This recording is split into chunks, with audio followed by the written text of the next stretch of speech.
Bikers mock a quiet man in a diner. When his secret is revealed, they're stunned.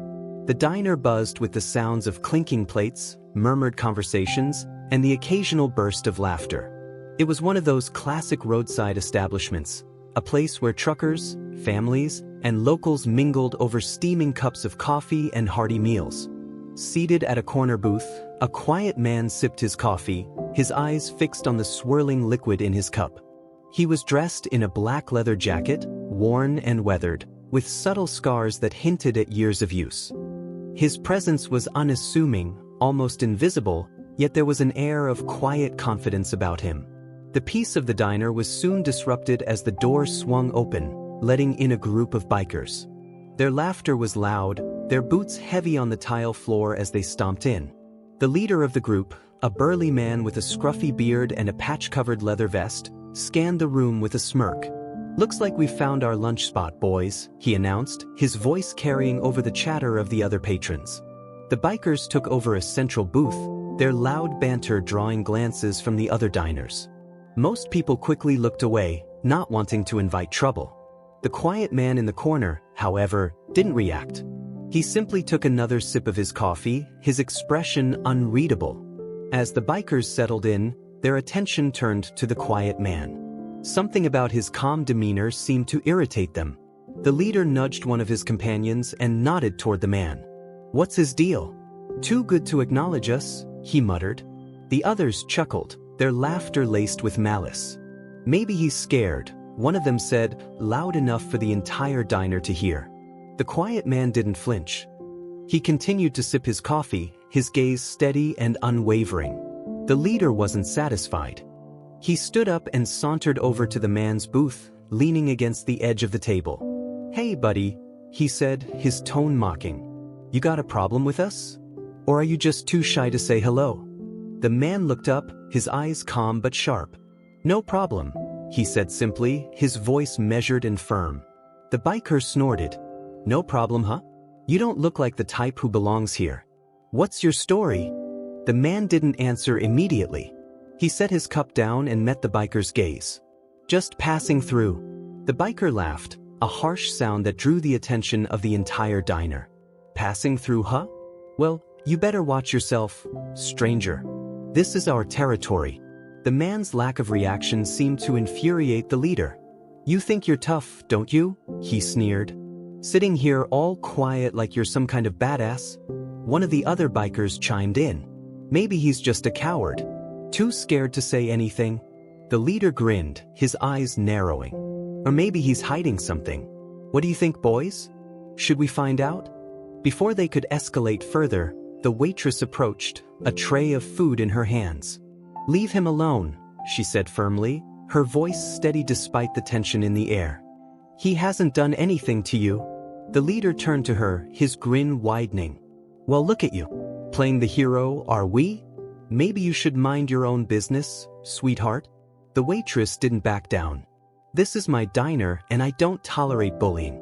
Now, sit down and eat your food or leave." The leader glared at her for a moment before letting out a bark of laughter. "Fine, we'll leave the poor guy alone, for now." He returned to his table, but his eyes lingered on the quiet man, a challenge unspoken but understood. As the bikers continued their rowdy conversation, the quiet man finished his coffee and signaled for the check. The waitress approached, her expression apologetic. "I'm sorry about them," she said softly as she placed the check on the table. "They're regulars around here, and they think they own the place." The man nodded, his expression thoughtful. "Thank you for standing up for me." She smiled, a hint of admiration in her eyes. "You didn't seem scared." "Fear is a choice," he replied, pulling out his wallet. He left cash on the table, including a generous tip, and stood to leave. As he walked toward the door, the leader of the bikers called out, "Hey, stranger! Don't go running off just yet. We're not done with you." The man paused, his hand on the door handle. He turned back to face them, his gaze steady. "I don't want any trouble." The leader smirked. "Too late for that." Outside the diner, the man walked to his motorcycle, a sleek black machine that gleamed under the midday sun. He had just placed his helmet on when he heard the sound of boots on gravel. The bikers had followed him outside, their presence menacing as they surrounded him. The leader stepped forward, his grin predatory. "You think you can just walk away?" The man didn't respond. Instead, he adjusted his gloves, his movements calm and deliberate. One of the bikers stepped closer, his voice mocking. "What's the matter? Cat got your tongue?" The leader laughed. Maybe he's too scared to fight. Or maybe he knows he doesn't stand a chance. The quiet man finally spoke, his voice low but firm. "You don't want to do this?" "Oh, I think we do," the leader said, cracking his knuckles. "Unless you've got a reason we shouldn't." The man hesitated for a moment before pulling out a wallet. He flipped it open, revealing a badge. The bikers froze, their bravado faltering. "You're a cop?" one of them asked, his voice tinged with disbelief. The man shook his head. "Oh, military police. Retired." The leader's smirk faltered. "So what? You think that scares us?" The man's gaze hardened. "I've faced worse than you." The tension in the air was palpable as the bikers exchanged uneasy glances. The leader, unwilling to back down in front of his crew, stepped closer. "You think you're better than us? You think that badge makes you untouchable?" The man didn't flinch. "I think you should walk away while you still can." The leader's temper flared, and he lunged forward. But before he could land a punch, the man moved with lightning speed, his training evident in every precise movement. Within seconds, the leader was disarmed and on the ground, his face pressed into the gravel. The other bikers froze, unsure whether to intervene. The man looked up at them, his expression calm but commanding. "You want to join him?" They hesitated before taking a step back, their confidence shaken. The man released the leader, who scrambled to his feet, his pride bruised but his fight extinguished. "This isn't over," the leader muttered, his voice trembling with anger. "It is if you're smart," the man replied, his voice steady. The bikers, now visibly shaken, retreated to their motorcycles, muttering curses under their breath. Their leader, still fuming, shot one last glare at the quiet man. "You think you're tough, huh? We'll see about that." The man said nothing, his expression calm but resolute. As the roar of the bikers' engines echoed through the diner's parking lot, the waitress stepped outside, her arms crossed. "Are you okay?" she asked, her voice tinged with concern. He nodded, slipping his helmet onto his head. "I'm fine. Thanks for stepping in earlier." The waitress shrugged. "Someone had to. They've been acting like they own this town for years. But I've never seen anyone shut them down like that." The man paused, his hand resting on the handlebar of his motorcycle. "They're bullies. Bullies only have power if you let them." She smiled faintly. "Well, you certainly didn't let them. I just hope they don't come back causing more trouble." "They won't," he assured her, his voice steady. "Not after this." The man rode off into the distance, leaving the small town and its troubles behind him. Or so he thought. A few miles down the road, he noticed a pair of headlights in his rearview mirror. They were following him, too closely to be a coincidence. Slowing down slightly, he allowed the vehicle to catch up, confirming his suspicions. It was a black truck, and in the driver's seat, he could see the burly leader of the bikers, his face twisted in anger. Behind him, several motorcycles roared, their headlights slicing through the darkness. The man sighed, his calm exterior unbroken. He'd hoped the bikers would take the lesson and move on, but it seemed their pride wouldn't let them. He pulled over onto a gravel road, stopping his motorcycle and dismounting. The truck screeched to a halt a few feet away, and the bikers surrounded him once again, their engines growling like wild animals preparing to pounce. The leader stepped out of the truck, his fists clenched. "You thought you could humiliate me in front of my boys and get away with it?" The man tilted his head, his voice calm. "I told you this wasn't a good idea. You should have listened." The leader sneered, his bravado returning with the support of his gang. "And I told you this wasn't over." The bikers circled closer, their confidence bolstered by their numbers. One of them, a lanky man with a scar running down his cheek, brandished a crowbar. "Let's see how tough you really are."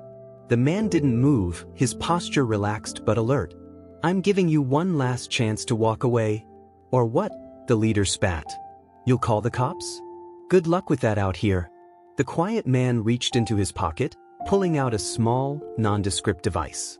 At first, the bikers laughed, mistaking it for a phone. But when he pressed a button and the device emitted a sharp, high-pitched tone, their laughter stopped. "What the hell is that?" one of them demanded, wincing as the sound grew louder. The man didn't answer. Instead, he calmly stepped away from his motorcycle as the headlights of another vehicle appeared in the distance. Moments later, a convoy of black SUVs pulled up, their doors swinging open to reveal a group of serious-looking men in tactical gear. The leader's bravado evaporated as the realization dawned on him. "Who the hell are they?" he demanded, his voice trembling. The man smirked faintly. "Old friends." The tactical team moved with precision, surrounding the bikers and disarming them with ease. The leader tried to resist, but a firm hand on his shoulder stopped him in his tracks. One of the operatives, a tall man with a shaved head, approached the quiet man and saluted. "Good to see you again, sir." The bikers exchanged nervous glances, their confusion evident. "Sir," the leader repeated, his voice barely a whisper. The man nodded at the operative. "Thanks for the assist, Collins. I wasn't expecting company tonight." Collins chuckled.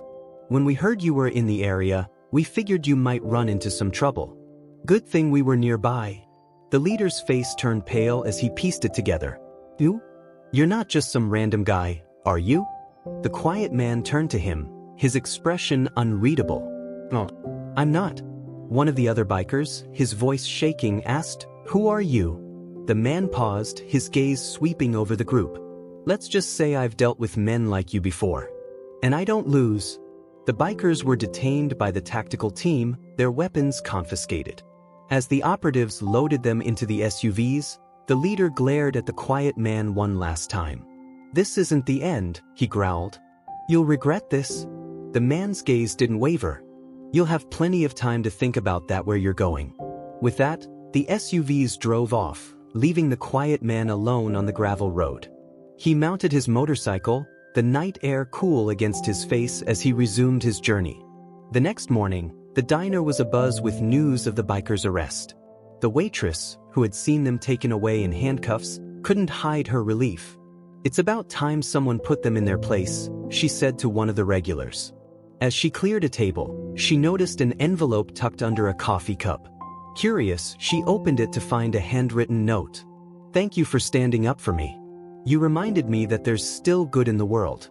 Take care of yourself, and don't let anyone tell you you're not strong. Babe." Inside the envelope was a generous stack of cash, a tip far beyond anything she'd ever received. She smiled, her faith in humanity restored. Meanwhile, the quiet man continued his journey, his mind already focused on the next destination. For him, life was a series of battles, some small, some monumental. But no matter the challenge, he faced each one with the same quiet strength and unshakable resolve. As he rode into the horizon, he knew one thing for certain. Wherever he went, he would leave the world a little better than he found it. The roar of his motorcycle echoed through the quiet roads as he headed toward the next town. The incident with the bikers lingered in his mind, not because he feared them, but because of the pattern he had come to recognize over the years. Wherever he went, trouble seemed to follow, as if seeking him out. Yet his time in the military had taught him not to run from challenges but to confront them head-on. He reached a small motel on the outskirts of the next town and decided to rest for the night. The neon sign buzzed faintly, casting an eerie glow over the gravel parking lot. He parked his motorcycle and walked to the front desk, where an elderly woman greeted him with a warm smile. "Room for the night?" she asked. He nodded. "Yes, ma'am." The woman handed him a key and gestured toward the far end of the motel. "Room 12. It's quiet over there, away from the road. Let me know if you need anything." "Thank you," he replied, taking the key. As he made his way to the room, he couldn't shake the feeling that he was being watched. He glanced over his shoulder but saw nothing out of the ordinary, just the faint outline of a car parked under a tree. Dismissing his unease, he entered the room and locked the door behind him. The room was modest but clean, with a single bed, a small desk, and a television mounted on the wall. He set his bag down and pulled out a worn notebook, flipping through its pages. Inside were names, dates, and locations, reminders of the missions he had undertaken during his time in the military. Some were routine, others more harrowing, but each one had shaped him into the man he was today. As he reviewed the entries, his phone buzzed. It was a text from Collins, the operative who had assisted him earlier. Bikers in custody. Local authorities have them. You good? He typed a quick response. Oh good. Thanks. Collins replied almost immediately. Anytime. Let us know if you need backup. The man smiled faintly and set the phone aside. Despite his attempts to lead a quieter life, his past connections always seemed to resurface when he least expected them. The next morning, he woke early and prepared to leave. As he stepped outside, he noticed the same car from the night before parked near his motorcycle. This time, it wasn't empty. A young woman sat in the driver's seat, her eyes scanning the area nervously. He approached cautiously, his instincts on high alert. "Can I help you?" he asked, his voice calm but firm. The woman jumped, startled by his sudden presence. I'm sorry," she stammered. "I didn't mean to bother you." "You've been parked here since last night," he said, his tone measured. "What's going on?" She hesitated, her hands gripping the steering wheel tightly. "I heard about what happened at the diner," she admitted. "The bikers, they've caused a lot of problems in this area. I just wanted to thank you for standing up to them." He studied her carefully, noting the tension in her posture and the fear in her eyes. "Are they after you?" he asked. She nodded reluctantly. "They've been harassing my family for months. My dad runs a small repair shop, and they've been extorting money from him. He refused to pay last week, and they threatened to burn the shop down." The man sighed, his resolve hardening. He had hoped to move on from the diner incident, but it seemed the biker's reign of terror extended far beyond what he had witnessed. "Why didn't you go to the police?" he asked. "We did," she said bitterly. "But the sheriff's in their pocket. Nothing ever comes of it." He nodded, unsurprised. Corruption was a familiar enemy. "Where's your dad's shop?" She hesitated. "You're not planning to confront them, are you? They're dangerous." "I've dealt with worse," he said simply. "Where's the shop?" Reluctantly, she gave him the address, her worry evident. "Please be careful," she said. "They won't hesitate to hurt you." He gave her a reassuring nod. "I'll handle it." The repair shop was a modest building on the edge of town, its sign faded and its walls in need of fresh paint. As he approached, he saw an older man working on a car engine, his movements precise but weary. The man looked up as he arrived, wiping his hands on a rag. "Can I help you?" he asked. "I'm here about the bikers," the quiet man replied. The older man tensed, his eyes narrowing. "Are you with them?" "No," he said firmly. "I'm here to stop them." The man studied him for a moment before nodding. "They've been bleeding us dry for months. My daughter told you, didn't she?" "She did," he confirmed. "I need to know everything you can tell me about them. Their numbers, where they hang out, anything that might help." The older man sighed. "They usually hang out at the old warehouse on the outskirts of town. There's at least a dozen of them, maybe more. They're well armed, and they don't take kindly to outsiders." "That's all I need to know," the quiet man said. That evening, he made his way to the warehouse, his mind focused and his body ready for whatever lay ahead. The building was dimly lit, its windows covered with grime. He parked his motorcycle a safe distance away and approached on foot, his steps silent on the gravel. Peering through a cracked window, he saw the bikers gathered inside, their laughter echoing through the cavernous space. They were drinking, playing cards, and bragging about their exploits, oblivious to the danger that was closing in on them. The quiet man slipped inside, using the shadows to his advantage. He moved like a ghost, his presence unnoticed until he was ready to reveal himself. When the moment came, he stepped into the light, his voice cutting through the noise like a blade. "I warned you." The bikers froze, their eyes widening as they recognized him. The leader stood, his face twisting in anger. "You've got a death wish, buddy." "No," the quiet man said calmly. "But you do." The warehouse fell silent, the bikers exchanging uneasy glances. They hadn't expected him to show up here, alone and unarmed, at least as far as they could see. The leader, emboldened by his gang's presence, sneered and stepped forward. "You've got guts, I'll give you that. But this time, you won't leave here walking." The quiet man didn't flinch. He kept his eyes on the leader, his stance calm yet commanding. "You've terrorized this town long enough. It ends tonight?" The leader barked a laugh, the sound echoing in the cavernous space. "Big talk for one guy against all of us. You think you can take us down by yourself?" "I don't think," the man replied, his voice steady. "I know." The leader signaled to his men, and they began to fan out, circling the quiet man like predators closing in on their prey. One of the bikers, a burly man with a tattooed face, lunged forward, swinging a metal chain. The quiet man sidestepped with precision, grabbing the chain mid-swing and yanking it out of the biker's grasp. Before the man could react, the quiet man struck him in the chest with the chain, sending him sprawling to the floor. Another biker charged, wielding a crowbar, but the quiet man was ready. He ducked under the swing and delivered a swift, calculated blow to the biker's ribs, followed by a knee to the stomach that left him gasping for air. The remaining bikers hesitated, clearly unnerved. This wasn't the outcome they'd anticipated. The leader growled in frustration, pulling a knife from his belt. "What are you waiting for?" he yelled at his men. "Get him!" They rushed forward as a group, trying to overwhelm him with their numbers. But the quiet man moved with practiced efficiency, using their momentum against them. He blocked and countered with a precision that spoke of years of training, incapacitating one biker after another. Within minutes, the gang was reduced to a groaning, defeated heap on the floor. The quiet man stood in the center, unscathed, his breathing steady.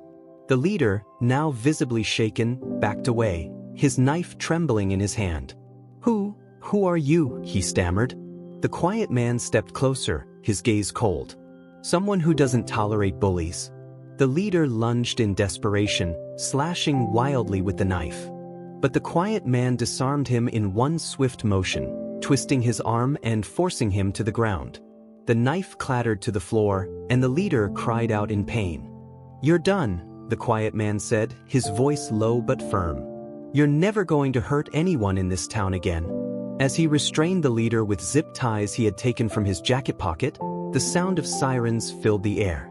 The quiet man had already alerted the tactical team to his location earlier in the evening, knowing he couldn't leave the bikers to roam free after the confrontation. The black SUVs arrived moments later, accompanied by local police. Collins stepped out, his expression one of both amusement and admiration. "You really don't like keeping things simple, do you?" he said, shaking his head. The quiet man shrugged. "They had it coming." Collins gestured for his team to move in, and the bikers were swiftly apprehended and loaded into the SUVs. The leader struggled against his restraints, spewing threats and curses, but his bravado was hollow now. "Thanks for the cleanup," the quiet man said, turning to Collins. "I owe you one." Collins smirked. "You owe me more than one, but who's counting? Let's just hope this town can breathe a little easier now." The next morning, news of the bikers' arrest spread quickly. The repair shop owner and his daughter were among the first to hear, and their relief was palpable. The young woman made her way to the diner where the quiet man had first intervened, hoping to thank him. But when she arrived, he was gone. The waitress handed her an envelope with her name on it, explaining that he had left it before departing. Inside was a note. "Your courage to speak up is what brought this to an end. Take care of your family, and don't let fear dictate your life." The woman smiled, her eyes welling up with tears. The quiet man's actions had not only rid the town of the bikers but had also restored a sense of hope and empowerment among its residents. As for the quiet man, he was already on the road, heading toward his next destination. His journey was far from over, but he didn't mind. Every stop brought new challenges, new faces, and new opportunities to make a difference. He rode through the open countryside, the wind rushing past him, carrying with it the weight of the battles he had fought and the peace of knowing he had made a difference. For him, the journey wasn't about where he was going, it was about what he could do along the way. And as long as there were people in need, he would keep riding, his quiet strength and unwavering resolve his constant companions. The morning after the bikers' arrest, the town seemed different, quieter, lighter, as if a heavy weight had been lifted. The repair shop owner, Greg, stood outside his shop with his daughter, Mia. For the first time in months, he didn't feel the need to glance over his shoulder or scan the street for trouble. "Feels strange, doesn't it?" Mia said, sipping her coffee as they watched the steady flow of cars passing by. Greg nodded. It's been so long since we've had a normal day. Feels almost unnatural. Inside the shop, customers were already lining up, eager to get their vehicles repaired without the fear of intimidation. Word of the biker's arrest had spread fast, and people were quick to thank Greg for standing up to them, even though he always redirected the credit to the mysterious stranger who had appeared and vanished just as quickly. At the diner, the mood was jubilant. The regulars who had witnessed the initial confrontation were buzzing with stories about the quiet man. The waitress, Karen, who had handed Mia the envelope, was quick to recount her perspective to anyone who would listen. I'm telling you, he walked in here like he was nobody, she said, balancing a tray of coffee cups. But the way he stood up to them? Like something out of a movie. I've never seen anything like it. The other patrons nodded in agreement. One of them, an older man named Hank, leaned forward conspiratorially. You think he was military? The way he moved, the way he handled himself, he wasn't just some drifter. Karen shrugged. Maybe. All I know is that he didn't just save this diner, he saved the whole town. Across town, at the small park near the center, a group of kids played without the usual watchful eyes of their parents hovering nearby. The threat that had loomed over the community for so long was gone, and people were starting to trust their surroundings again. Mia walked through the park, carrying a box of pastries from the diner. She handed them out to some of the kids and their parents, a small gesture of gratitude for the support her family had received during the ordeal. One of the parents, a woman named Laura, approached her. I heard what your family went through, she said softly. I can't imagine how terrifying it must have been. Mia smiled faintly. The was. But we're lucky someone came along who wasn't afraid to stand up to them. Laura nodded, glancing at the box of pastries. This is a wonderful gesture, but are you sure you're okay? I know the shop must have taken a hit with those bikers extorting you. We'll manage, Mia said, her voice resolute. The shop's busy again, and my dad's been smiling more in the past 24 hours than he has in months. That's enough for me. Meanwhile, at the town hall, the local police chief held a press conference. Flanked by Collins and his team, he addressed the reporters and townsfolk who had gathered to hear about the arrests. This marks a turning point for our town, the chief said, his voice firm. Thanks to the efforts of outside intervention, he glanced briefly at Collins, who stood with his arms crossed, a faint smirk on his face. We've dismantled the gang that has been terrorizing our community. A reporter raised her hand. Chief, can you comment on the rumors of corruption within the department? Specifically, allegations that the sheriff was complicit in the gang's activities? The chief's expression darkened. We're conducting a thorough investigation into all allegations of misconduct. I can assure you that anyone found guilty of wrongdoing will be held accountable. Collins stepped forward, taking the microphone. I'd like to add something, he said, his voice cutting through the murmurs of the crowd. The man responsible for confronting these bikers directly didn't do it for recognition or reward. He did it because he believed in standing up for what's right. That's the kind of courage we need more of, not just from individuals, but from entire communities. The crowd erupted into applause, and Mia, who was watching from the back, felt a surge of pride. Though she didn't know the quiet man's full story, she knew he had changed their lives in ways they would never forget. As the weeks went by, the town began to heal. The repair shop flourished, with customers flocking from nearby areas after hearing about the family's resilience. Greg even hired a few extra mechanics to keep up with the demand, something he hadn't been able to do in years. Mia, inspired by the quiet man's courage, decided to start a community watch program. She rallied neighbors and business owners, organizing patrols and establishing a direct line of communication with the authorities. If we stand together, nothing like this will happen again, she told the group during their first meeting. The sentiment was met with unanimous agreement. The diner also thrived, becoming a symbol of resistance against intimidation. Karen hung a framed photo of the quiet man, captured by a patron during the initial altercation, on the wall near the counter. Underneath, she placed a small plaque that read, "To the man who reminded us that courage is contagious." One evening, as Mia was closing up the shop, she found herself thinking about the quiet man. Who was he? Where had he come from? And why had he chosen their town to make a stand? She doubted she would ever get answers to those questions, but she was certain of one thing: his actions had left an indelible mark on their lives. As she locked the door and turned to leave, she noticed a motorcycle parked across the street. For a brief moment, her heart skipped a beat, wondering if it could be him. But when the rider dismounted, she realized it was just a stranger passing through. Still, she smiled to herself. Wherever he was, she hoped he knew the difference he had made, not just in her family's life, but in the entire community. Far away, on a deserted stretch of highway, the quiet man rode on, the hum of his motorcycle the only sound in the vast expanse. Another town, another challenge awaited him. But for now, he allowed himself a moment of reflection. He reached into his jacket pocket and pulled out a small photo, a snapshot of the diner, taken the day he had left. On the back, in Karen's neat handwriting, were the words, "Thank you for reminding us of what we're capable of." He smiled faintly, tucking the photo back into his pocket. His journey was far from over, but knowing he had made a difference gave him the strength to keep going. Days turned into weeks, and the quiet man's presence in the town became something of a legend.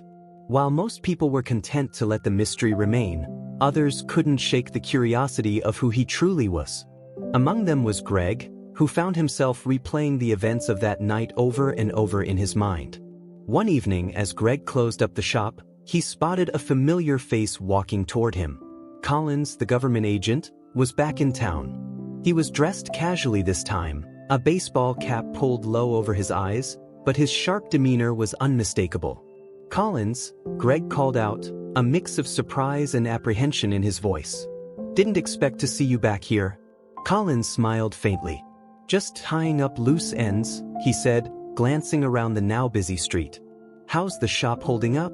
"Better than ever, actually," Greg replied. "But I've got to ask, that man, the one who helped us. Who is he?" Collins chuckled softly, shaking his head. "You're not the first to ask. And you probably won't be the last." "Come on," Greg pressed. "You've got to know something." Collins sighed, crossing his arms. "Let's just say he's someone who's seen more than his fair share of battles. He's not one for staying in one place too long.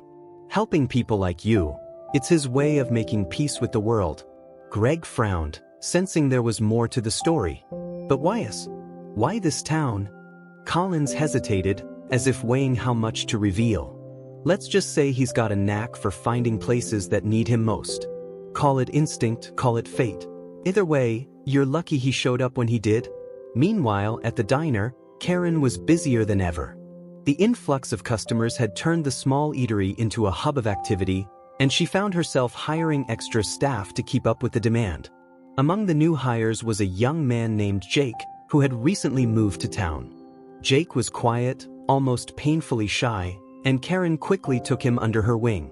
She couldn't help but notice the way he watched the photo of the quiet man on the wall, his expression a mix of awe and determination. "You okay, Jake?" she asked one afternoon as they prepped for the lunch rush. He nodded quickly, his face flushing. "Yes, sorry. Just the guy. The one in the picture. He's incredible. I wish I could be like that." Karen smiled, placing a reassuring hand on his shoulder. "You don't have to be exactly like him. Courage comes in all forms, Jake. You just have to find yours." Her words seemed to strike a chord, and over the next few weeks, Karen watched as Jake grew more confident, taking on responsibilities with a newfound sense of purpose. It was a small transformation, but one that reminded her of the ripple effect the quiet man had left behind. Mia's Community Watch program was also gaining traction. What had started as a small group of volunteers had grown into a network of dedicated residents, all committed to keeping the town safe. They held regular meetings, shared updates, and even organized events to raise funds for local initiatives. One evening, during a particularly well-attended meeting, Mia stood at the front of the room, addressing the crowd. "I know we've been through a lot," she began, her voice steady. "But I also know we're stronger because of it. This town is more than just a place we live, it's a community. And as long as we stand together, there's nothing we can't overcome."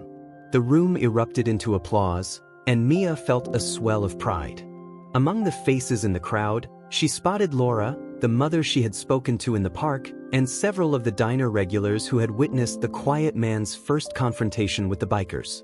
It was a diverse group, united by a shared determination to protect what they held dear. But not everyone was thrilled with the changes in the town. In the shadows, remnants of the biker gang were plotting their revenge. Word had reached them about the quiet man's involvement, and while their numbers had dwindled, their thirst for payback was stronger than ever. One night, a small group of bikers rode into town under the cover of darkness. Their plan was simple: send a message by targeting the places and people they believed the quiet man had protected. Their first stop was the repair shop. They smashed windows, spray-painted crude messages on the walls, and slashed the tires of several vehicles parked outside. By the time Greg arrived the next morning, the damage was done. Mia was furious. "We can't let them get away with this," she said, her voice trembling with anger. Greg placed a calming hand on her shoulder. "We'll fix it, Mia. Just like we fixed everything else." But it wasn't just the repair shop that was targeted. The diner also fell victim to the bikers' wrath. Karen arrived to find the front windows shattered and the photo of the quiet man defaced. She felt a pang of sadness but quickly pushed it aside, rallying her staff to clean up the mess. "This won't break us," she told them firmly. "If anything, it'll make us stronger." The attacks reignited the town's resolve. Residents banded together to repair the damage, their unity stronger than ever. Mia's community watch group worked tirelessly to track down the culprits, coordinating with local law enforcement to ensure they were brought to justice. And though the quiet man was long gone, his influence remained. The town's resilience, courage, and determination were a testament to the lessons he had left behind. Far away, the quiet man sat at a roadside diner, sipping coffee as he planned his next move. He glanced at the small stack of envelopes in front of him, each containing a letter from someone he had helped along the way. One of them, postmarked from the town he had just left, caught his eye. Opening it, he found a photo of the repair shop, freshly repaired, with a handwritten note from Mia. "We're stronger than ever, thanks to you. Wherever you are, know that you'll always have a place here. Mia." He smiled, folding the note and tucking it into his jacket pocket.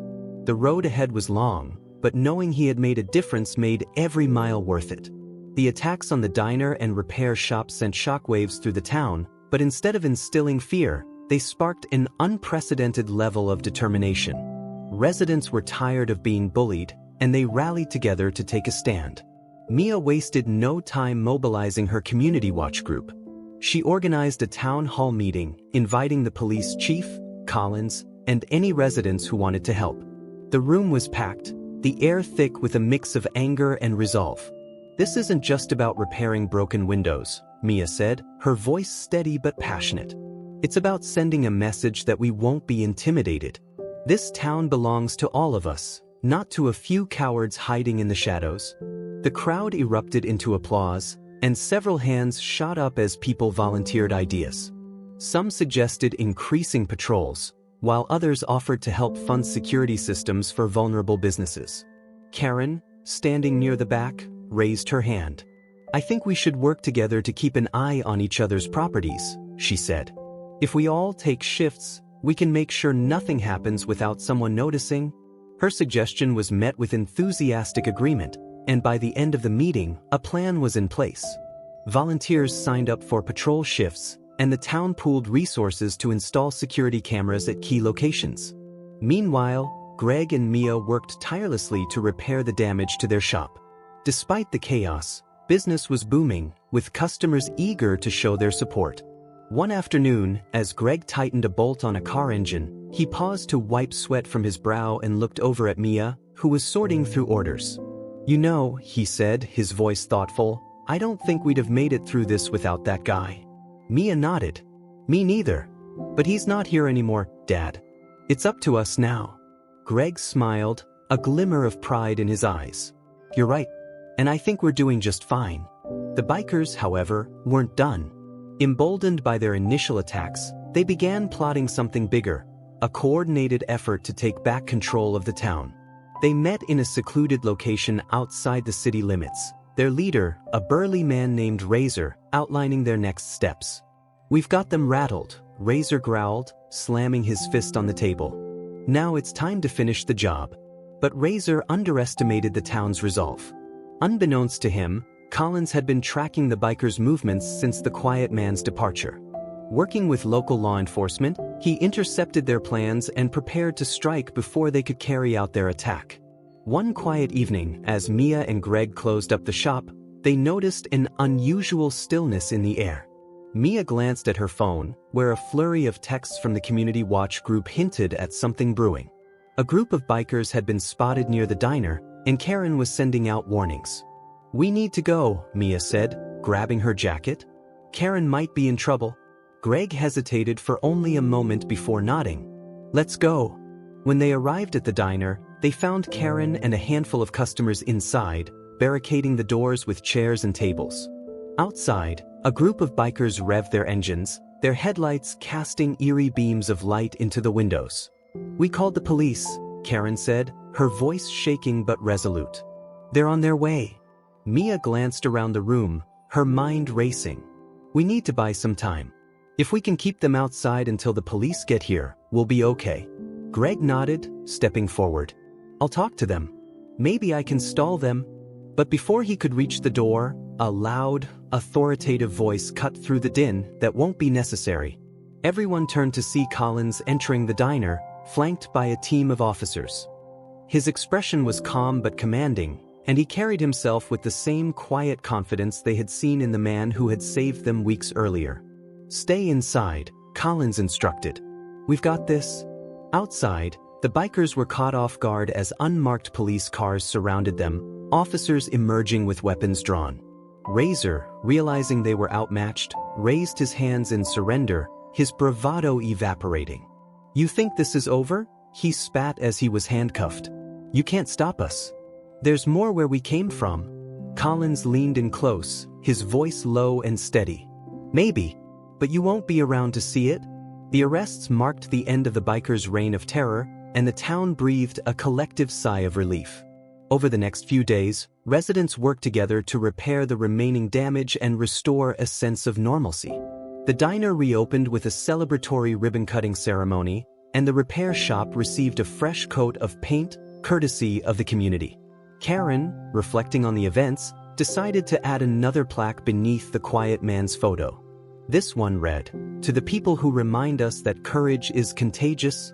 Months later, as the town settled into its newfound peace, Mia received an unexpected package in the mail. Inside was a simple note and a small, intricately carved wooden keychain shaped like a motorcycle. The note read, "Keep building what you've started. A friend." She smiled, knowing exactly who it was from. She placed the keychain on the counter at the shop, a small but powerful reminder of the man who had helped them find their strength. Far away, the quiet man continued his journey, the hum of his motorcycle blending with the wind. He didn't know where the road would take him next, but he was certain of one thing: there would always be another town, another challenge, and another chance to make a difference.